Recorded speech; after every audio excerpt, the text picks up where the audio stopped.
parce que d'abord elle est rare. En fait,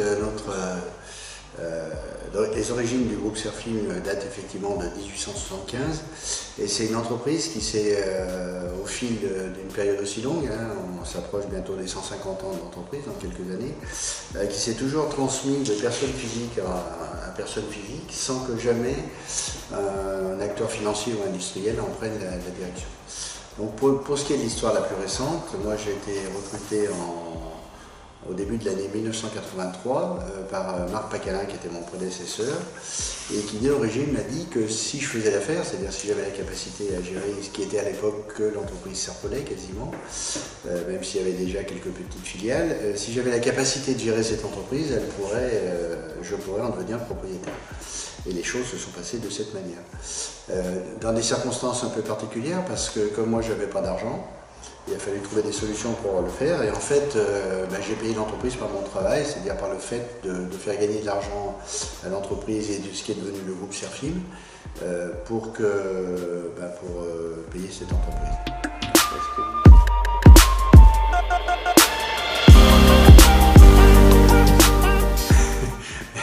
Certainement, oui, en fait, parce que si on remplace cette expression dans le contexte, effectivement, le fait de diriger une entreprise de cette taille, c'est quelque chose d'extrêmement motivant parce qu'effectivement, on montre à la fois la voie aux collaborateurs, notamment en matière de stratégie d'entreprise, mais aussi on les sécurise, et c'est pour ça qu'en premier de cordée, il faut qu'ils soient bien attachés.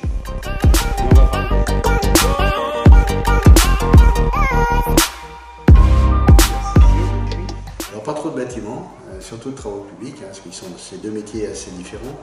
En fait, aujourd'hui le groupe c'est un généraliste des travaux publics avec une prédominance dans les travaux publics, dans les réseaux d'énergie, hein, qui était le métier historique de Serpollet, mais on est aussi très présent sur les réseaux d'eau et d'assainissement. On est très présent sur les ouvrages d'art avec des niches, à la fois la construction et la rénovation de tunnels et galeries souterraines, mais également des travaux subaquatiques, c'est-à-dire le fait de travailler avec des scaphandriers, ce qui est quand même une niche assez rare. Et puis on est aussi présent sur les métiers de la route, c'est-à-dire qu'on a des postes d'enrobés, des carrières, et on est capable de faire ce qu'on appelle dans le jargon des VRD, c'est-à-dire des voiries et des réseaux divers. Ça c'est la partie travaux publics. On est aussi très présent dans les métiers de l'environnement parce que mon prédécesseur avait déjà eu l'idée de créer Serpol, qui est un des leaders en France de la dépollution de friches industrielles, dépollution de sol, de nappes phréatiques. Et de ce fait, on est également très présent dans le monde du recyclage, que ce soit le recyclage du bois, des déchets du BTP et le recyclage du plâtre en particulier sur lequel on a des brevets. Et puis, depuis quelques années, on a développé une activité autour des télécoms, c'est-à-dire qu'on est à la fois un opérateur capable de créer des réseaux de fibre optique, qui est en plein boom en ce moment, mais on travaille aussi sur les technologies de l'information et de la communication, et ce qui est le plus visible de nos activités, ce sont tous les réseaux publicitaires, enfin tous les écrans publicitaires que vous voyez dans les gares, qui sont gérés depuis Vénissieux ici. On est aussi, depuis quelques temps, on vient de faire une croissance externe dans le monde de l'industrie, c'est-à-dire une société qui est capable de déménager des usines clés en main d'un site à un autre. Par exemple, on vient de déménager une usine Caterpillar de Belgique à Grenoble. Donc c'est un groupe extrêmement diversifié, mais qui est très complémentaire, et donc toutes ces différentes activités permettent de travailler ensemble. Et comment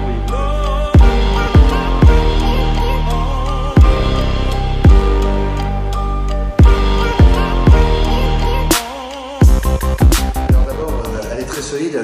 Il faut savoir que l'année 2017 marquera l'histoire de Surfim parce qu'on a franchi un palier, on a fait une croissance très importante, soit à la fois par la croissance propre des filiales qui existaient déjà dans le groupe, et puis parce qu'on a fait deux acquisitions fondamentales, la société Bantin qui est en région parisienne, qui nous fait changer de dimension, c'est-à-dire d'une entreprise de taille intermédiaire, une ETI comme on dit maintenant, bien connue sur sa région, on est devenu une entreprise de taille intermédiaire à l'échelle nationale. Et puis l'entreprise Caratelli, donc je citais tout à l'heure, dans le monde de l'industrie, fait qu'on a atteint quasiment 335 millions d'euros de chiffre d'affaires, ce qui est une taille très significative. Et ce qui me rend fier, c'est qu'on a réussi à faire tout ce développement sur les 35 dernières années, tout en restant entièrement indépendant. C'est-à-dire, une des caractéristiques de Surfim aujourd'hui, c'est que 100% du capital appartient aux gens qui travaillent dans l'entreprise. et c'est rare.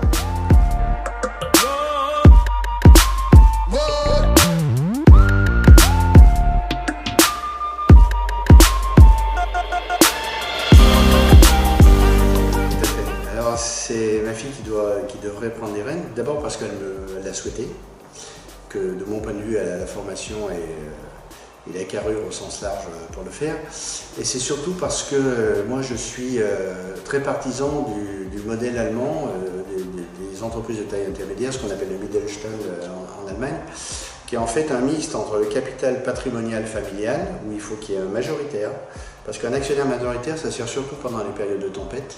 Quand tout va bien, c'est facile de gérer une entreprise. Quand c'est plus compliqué, et moi en 35 ans de carrière, j'ai dû traverser une douzaine de crises, donc je connais ça. Un mixte entre le capital familial et patrimonial, qui pourrait être représenté par ma fille et ma famille, et puis les managers. Et aujourd'hui, les managers du groupe possèdent 20% du capital du groupe. Et je pense que c'est cet équilibre entre ces deux notions qui fait qu'aujourd'hui, je suis très très confiant et très serein pour l'avenir de Serfil.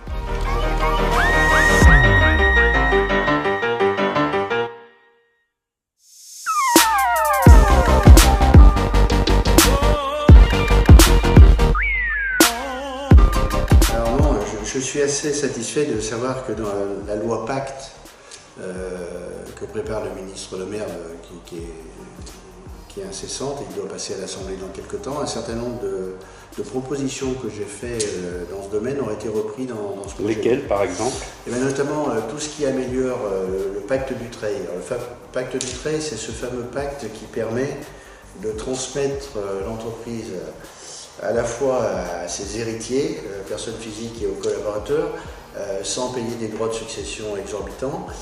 Tant que le pacte Dutreil n'existait pas, 100% des entreprises, des PME, des ETI françaises se sont rendues à l'étranger, ne serait-ce que pour payer les droits de succession. Et donc, moi j'ai œuvré pour qu'on améliore ce pacte, et ça a été repris en partie dans la loi Pacte que prépare Bruno Le Maire.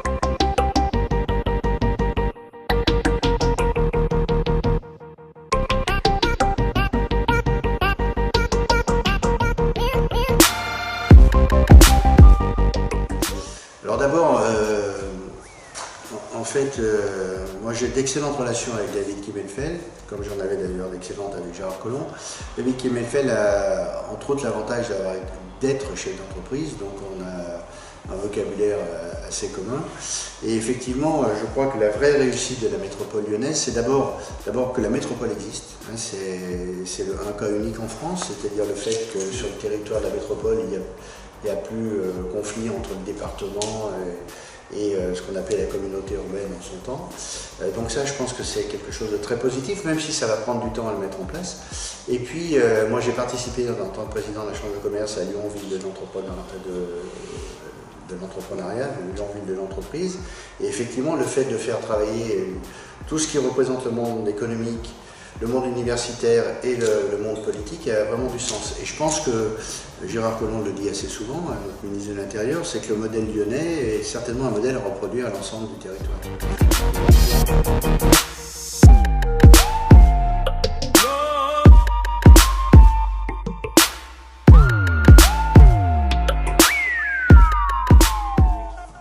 Oui, je pense que c'est plus un combat d'hommes qu'un problème économique. Alors c'est vrai qu'en fait, vous savez, moi je me rappelle simplement, de par mes origines catalanes, par mon grand-père, quand j'ai été élu président de la Chambre de commerce, on est allé faire un benchmark à Barcelone et en Catalogne, et en fait on s'est aperçu que la réussite était due au fait que Barcelone et la région travaillent ensemble. Donc moi tout ce que je souhaite, c'est que la métropole de Lyon et la région trouvent les bons moyens de travailler ensemble.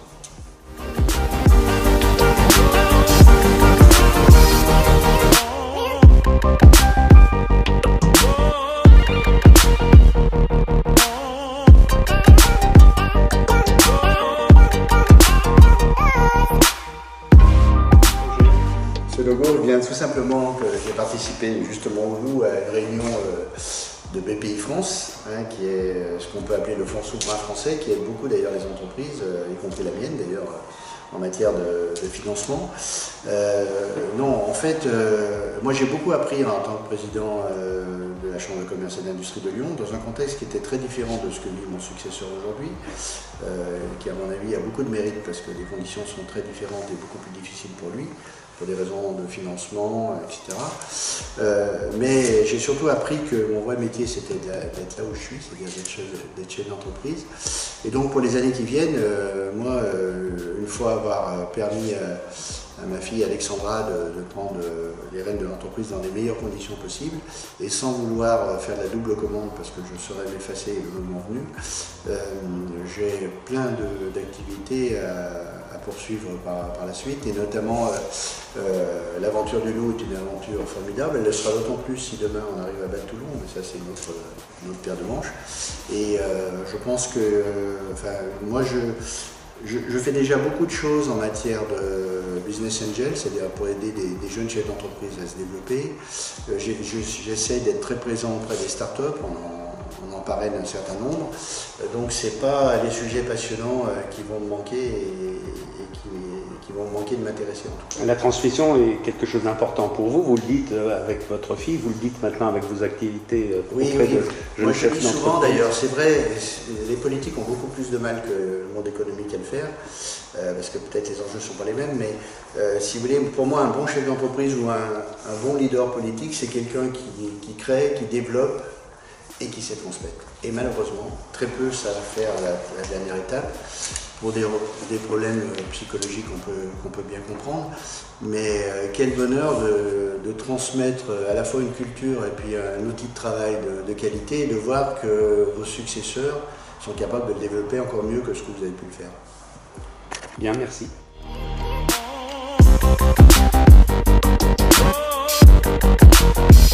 Oh